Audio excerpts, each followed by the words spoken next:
Llanarmon Dyffryn Ceiriog.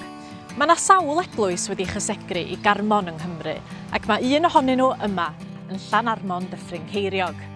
Mae yna gofnod yr enw yn mynd yn ôl i 1270, ac mi fydda yna eglwys i Garmon wedi bod yma bryd hynny.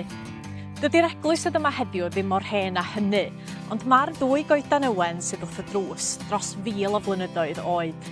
Gan fod yna amball Llanarmon arall ddim yn rhy bell o fan hyn, mae ychwanegu Dyffryn Ceiriog at yr enw yn lleoli'r Llanarmon yma. Ceiriog ydi enw'r afon sy'n llifo drwy'r dyffryn, ac mae o'n golygu un anwyl neu un sy'n cael ei garu. Yma yn Llanarmon Dyffryn Ceiriog y cafodd y bardd John Ceiriog Hughes ei eni a'i fagu, ac mae rhai yn meddwl mai un o Dyffryn Ceiriog oedd Guto'r Glyn hefyd.